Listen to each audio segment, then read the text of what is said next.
ભાગવત સપ્તાહમાં લાભ લેવા માટે આપણી વચ્ચે ઉપસ્થિત રહ્યા છે. સાથે અને ભાઈ વિનુભાઈ તેઓ પણ સાહેબનું સન્માન કરશે. તેમજ હીરાભાઈ સોલંકીના સન્માન કરશે.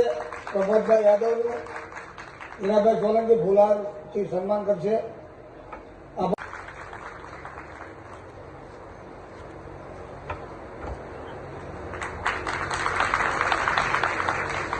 આજના પવિત્ર દિવસે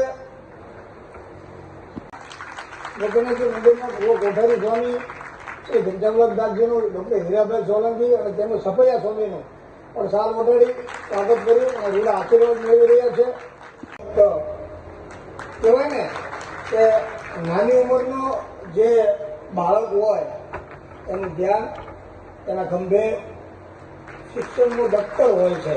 આ આર્યન ભગતને દફતરની સાથે સાથે જે નાનપણથી જે ધાર્મિક જ્ઞાન સૌ જોતા છો સાંભળતા છો. એક સ્કૂલના પ્રિન્સિપાલ પણ કેબિનેટ મંત્રી ગોરજીભાઈનું સન્માન કરવા માટે અહીંયા ઉપસ્થિત છે. તો તેઓને પણ વિનંતી કરીશ કે તેઓ ગોરજીભાઈ બાવળિયાનું સન્માન કરશે. વિનુભાઈ અને રાજુભાઈને વિનંતી કરું કે તેઓ અર્જુનભાઈ રાજ્યગુરુનું ફુલાર અને સાલ ઉડાડી સન્માન કરશે. સાથે સાથે આર્યન ભગત કહેવાય ને કે નાની ઉંમરનો જે બાળક હોય એનું ધ્યાન એના ખંભે શિક્ષણનું દફતર હોય છે. આ આર્યન ભગતને દફતરની સાથે સાથે જે નાનપણથી જે ધાર્મિક જ્ઞાન સૌ જોતા છો સાંભળતા છો. એક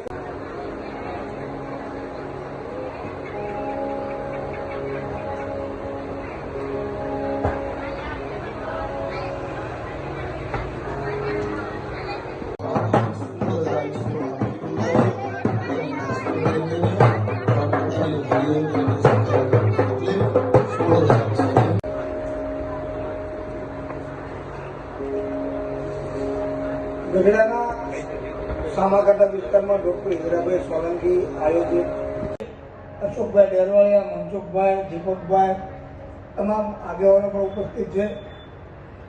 ત્યારે સૌપ્રથમ જ્યારે